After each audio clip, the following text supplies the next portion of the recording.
Hello everyone, नमस्ते and welcome back to the channel. कैसे हैं आप सब? मैं हूं अभिलाषा और सुबह सुबह मैं और जयशु निकल आए हैं एक वॉक पर। एक्चुअली आज सुबह बहुत जल्दी उठ गई थी। अब जब से अने का स्कूल शुरू हुआ है ना, तब से ये मेरे साथ ही उठ जाती है। मैं जब सुबह उसके लिए टिफ़िन बनाने के लिए उठती हूँ तो ये साथ के साथ ही उठ जाती है। और अने की थोड़ी सी भी आवाज़ होती है ना तो उसको बहुत मज़ा आता है। तो रेडी होते हुए अने को देखना या उसके साथ में ना थोड़ी देर खेलना, बाय करना, वो सब जैशु को बहुत पसंद आता है। और अभी थोड़ा रिएक्ट करने लगी है।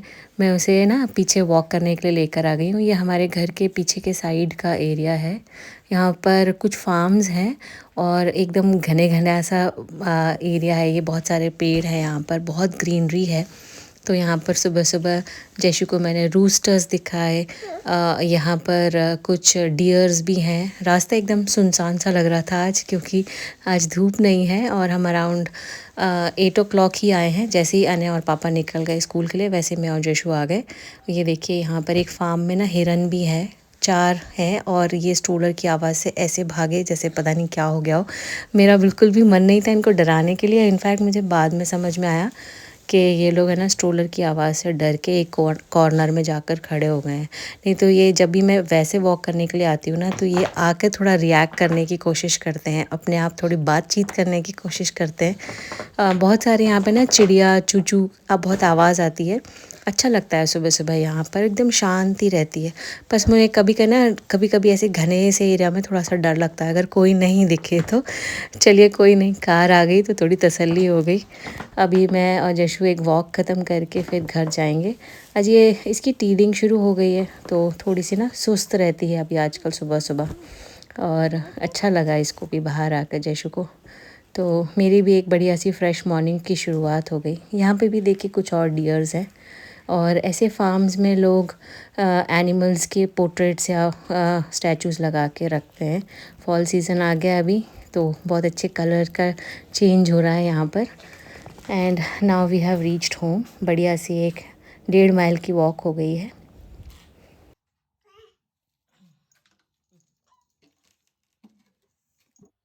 जब ऐसे छोटे बेबीज़ क्रॉल करने लगते हैं तो उन्हें बहुत मज़ा आता है। किचन में ही मोस्टली उनका बहुत मन लगता है। तो जब भी मैं किचन में कुछ काम करती हूँ ना, जैसे मेरे आसपास ही यहाँ रहती है। और वैसे भी अने स्कूल में रहता है, हस्बैंड के कॉल शुरू हो जाते हैं तो उसको एंगेज करने के लिए मुझे मेरे पास ही रखना पड़ता है।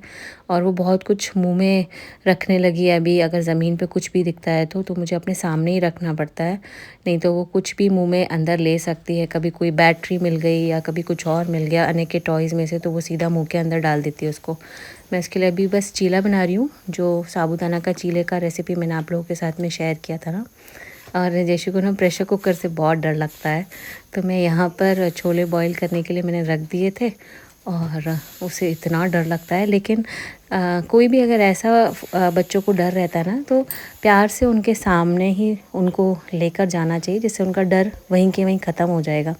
अगर मैं उसको ऐसे ही डरते रहने दूंगी ना, तो वो हमेशा उसके मन में ये डर बना रहेगा। तो अभी वो थोड़ी सी नॉर्मल हो गई, पहले बहुत रोती थी इसी चीज़ को लेकर।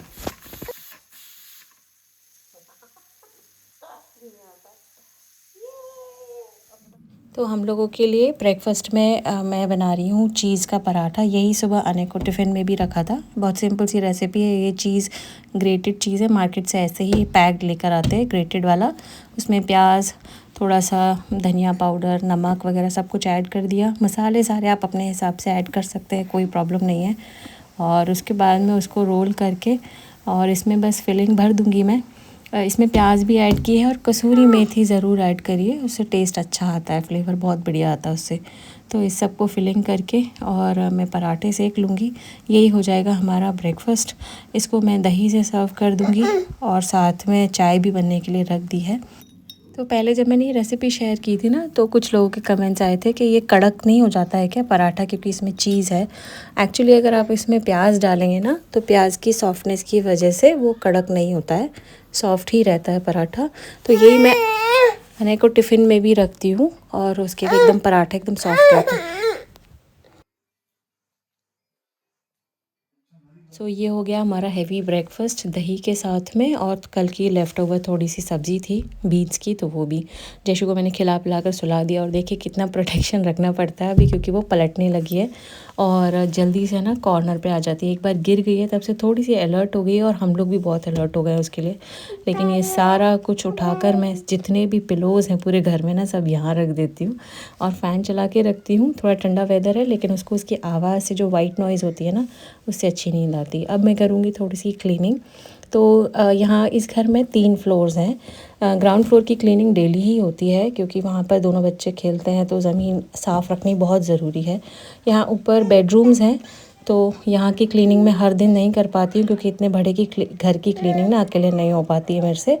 तो ऑल्टरनेट डे पे मैं ऊपर की क्लीनिंग करती हूँ, कभी कभी 2 दिन बाद, क्योंकि यहाँ बहुत ज़्यादा गंदा भी नहीं होता है। हाँ, लेकिन खिड़की में से ना धूल मिट्टी आती है। तो पहले हम क्लीनिंग करें, उसके पहले एक जेल बनाऊंगी मैं अपने बालों के लिए। मैंने 1 गिलास पानी लिया है और उसमें 2 स्पून डाला है फ्लैक्स सीड्स। ये बहुत ही अच्छा जेल है, झड़ते हुए बालों को भी बहुत अच्छे से स्ट्रेंथ देता है, हेयर फॉल को रोकता है, और आपके बालों में ना एक अच्छी सी शाइन लेकर आता है। तो प्रेगनेंसी के बाद, डिलीवरी के बाद इनफैक्ट मेरे बाल बहुत ही ज़्यादा ख़राब हो गए हैं। तो ये आजकल मेरा एक हेयर केयर रूटीन बन गया है। इस 1 ग्लास पानी को आपको इतना बॉईल करना है कि बिल्कुल आधा बचे।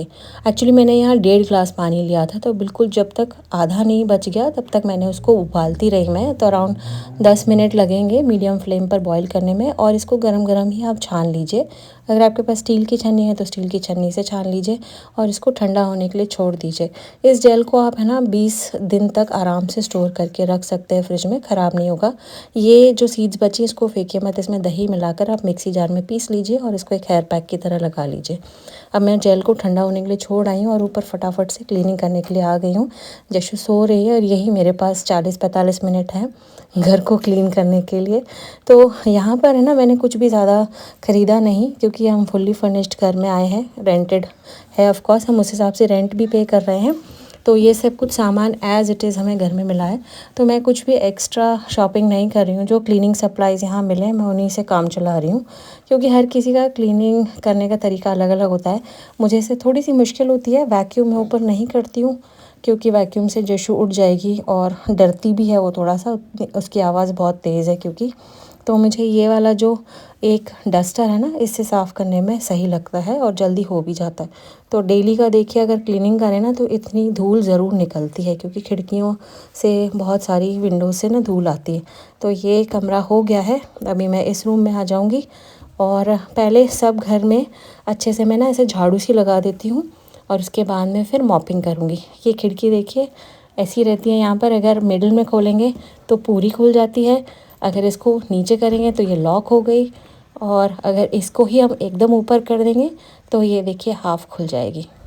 तो ये नई स्टाइल की खिड़की है, यहाँ पे ऐसी ही चलती हैं सारी विंडोज़, या तो हाफ़ ओपन होंगी या फिर फुल ओपन कर सकते हैं। तो मैं यहाँ की खिड़की हमेशा फुल ओपन कर देती हूँ, और बाहर का वेदर बहुत ही अच्छा है। अभी धूप पता नहीं कब आएगी, क्योंकि अभी दिन थोड़े से छोटे होने लगे हैं, तो धूप आने में थोड़ा सा टाइम लगता है। 2 दिन से बारिश भी हो रही है। ये है हमारा फ्रंट यार्ड।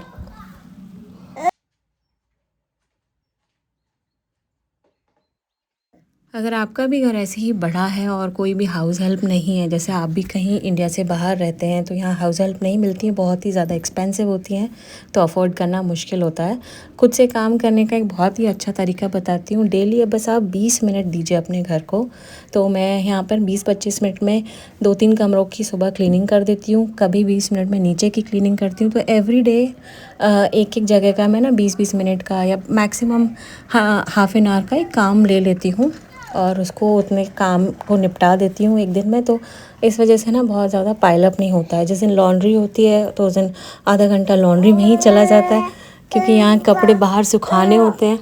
आपको पता ही है, मैंने आपको अपने ब्लॉग में बताया, तो उसमें ही टाइम निकल जाता है। तो आज मैं लॉन्ड्री नहीं कर रही हूँ, तो मैं आज ऊपर की क्लीनिंग कर रही हूँ, और नीचे की क्लीनिंग शाम को करूँगी। जब किचन क्लीनिंग होती है उसी के साथ में मैं नीचे की फ्लोर मॉपिंग कर देती हूँ। तो बस ये सारी टॉवल्स है ना इकट्ठी होती जाती हैं। ये 2 दिन की टॉवल्स हैं, नीचे सूखती नहीं है अच्छे से। तो मैं यहाँ पर ऊपर के जो ड्राइंग रैक है ना उस पर डाल देती हूँ। ये एरिया खुला खुला है और यहाँ पर ना हवा भी अच्छी आती है खिड़की खोल के। तो मैं यहाँ पर ही सुखा दूँगी इनको, बढ़िया सूख जाती हैं। क्योंकि आज लॉन्ड्री करने का मेरा बिल्कुल भी मन नहीं है, नहीं तो मैं लॉन्ड्री करती तो इनको सब वॉश कर देती। एक दिन में हर किसी की एक एक टॉवल इकट्ठी होती है, तो 4 टॉवल्स डेली की इकट्ठी हो जाती हैं। तो उनको यहाँ सुखा कर काम चल जाता है। ये एरिया ना ओपन एरिया, ये 3rd फ्लोर है। मैं आप लोगों के साथ में जल्दी ही अपने घर का हाउस टूर शेयर करूँगी। एक्चुअली क्या करूँ दोस्तों, घर एकदम क्लीन रह ही नहीं पाता है। थोड़ा ही मैं क्लीन करती हूँ और फिर गंदा हो जाता है, तो मौका ही नहीं मिल रहा है वीडियो बनाने का। यहाँ से बहुत अच्छी रोशनी आती है और पता है यहाँ बच्चे दोनों खेल लेते हैं। नीचे हमारे ये बैकयार्ड दिख रहा है, तो आपको रैक्स भी दिख रहे होंगे। और वो ड्राइंग रैक्स में वहीं छोड़ती हूँ। अब बारिश अगर शुरू हो जाएगी तो हमको उसको अंदर लेना पड़ेगा और इसी एरिया में मैं सुखा देती हूँ। फिर डेली कपड़े अगर वॉश होते हैं तो लॉन्ड्री करने के बाद में ये एरिया ही काम आता है सारे कपड़े सुखाने के लिए। और ये जो वुडन सीढ़ियाँ हैं बहुत आवाज़ करती हैं, एकदम चरचर आवाज़ आती है। तो मैं बहुत धीरे धीरे उतर रही हूँ, नहीं तो जैसे उठ जाएगी। ये जेल एकदम ठंडा हो गया है, तो अब मैं इसका थोड़ा सा जेल एक बोल में ले लूँगी। तो मैंने अराउंड 4 स्पून जेल लिया है मेरे बालों की लेंथ के हिसाब से।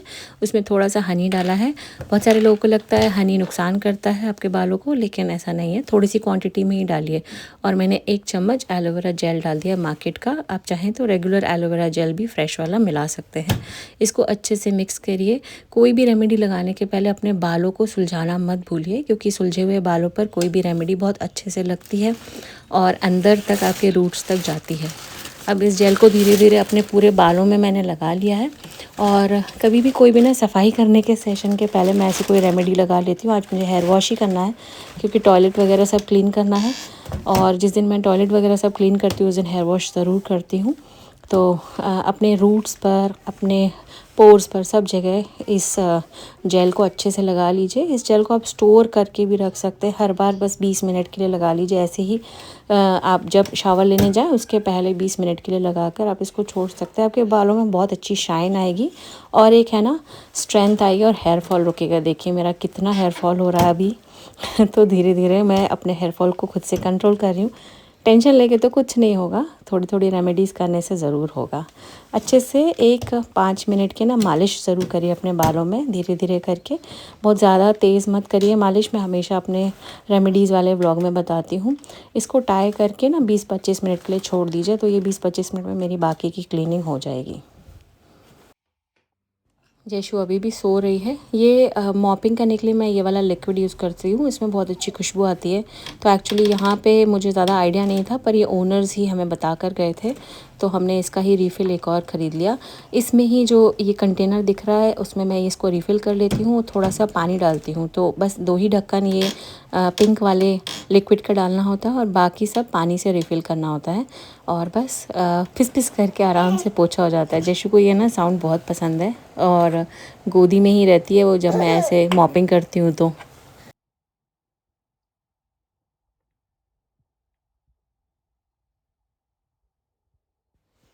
देखिए एकदम अच्छे से क्लीन चमकदार फ्लोर हो गया है। और आजकल है ना मुझे क्लीनिंग से बहुत ज़्यादा पीस मिलता है, सच में बहुत शांति मिलती है, पता नहीं क्यों। अगर घर थोड़ा भी गंदा होता ना तो मेरा मूड अपने आप फ्रस्ट्रेटेड रहता है, ख़राब रहता है। और मैं जैसे ही क्लीन कर लेती हूँ ना मुझे अपने आप में एक अच्छी सी खुशी होने लगती है। किस किस को ऐसा हो रहा है या होता है। पहले मुझे ऐसे ना कोई फ़र्क नहीं पड़ता था, अगर बाई चांस थोड़ा बहुत घर गंदा भी रहता था तो मैं उसको आराम से क्लीन करके ठीक ठाक कर देती थी। पर अब शायद टाइम नहीं मिलता है उतना।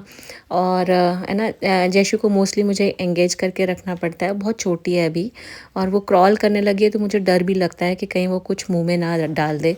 तो इसलिए मैं ऐसे ना क्लीन करना बहुत ज़्यादा पसंद करती हूँ। तो ऊपर के दोनों रूम्स ये क्लीन हो गए। इन टोटल 3 रूम्स हैं, तीनों बेडरूम्स हैं।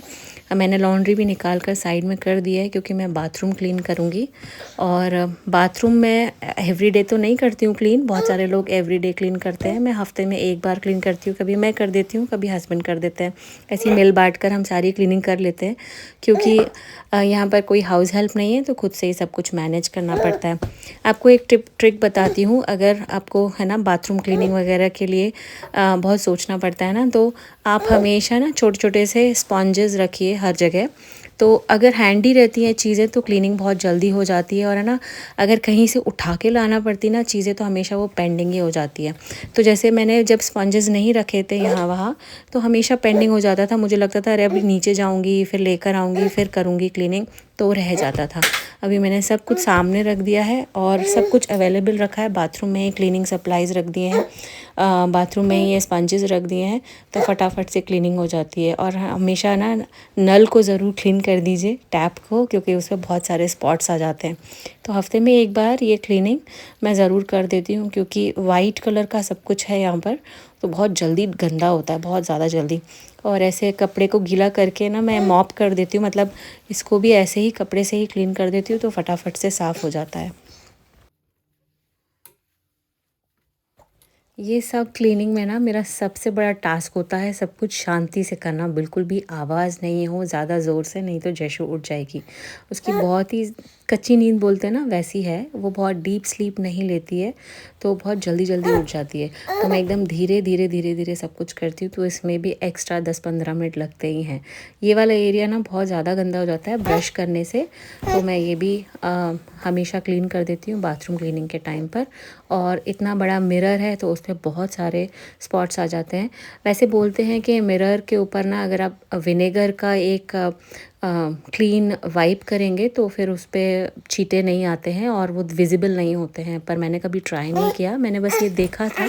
अगर आप लोगों के पास में इसका कोई सोल्यूशन है तो बताना। मिरर सबसे ज़्यादा गंदा होता है, मैं इसको बस ऐसे ही वाइप कर देती हूँ। मिरर तो मैं 2-3 बार हफ्ते में वाइप कर देती हूँ क्योंकि ज़्यादा जल्दी गंदा हो जाता है वो। अगर आप लोग भी बिना हाउस हेल्प के घर को मेंटेन रखते हैं तो कुछ टिप्स मेरे साथ भी शेयर ज़रूर करिए। I would love to know कि आप लोग कौन कौन सी ट्रिक्स अपनाते हैं अपने घर को क्लीन रखने में। मेरी तो बस ये सिंपल सी ट्रिक है कि मैं ऑल्टरनेट डेज़ पर हर एक कोना पकड़ लेती हूँ और डेली बेसिस पर नीचे की क्लीनिंग, किचन क्लीनिंग, वो सब बेसिक क्लीनिंग तो डेफ़िनेटली होती ही है।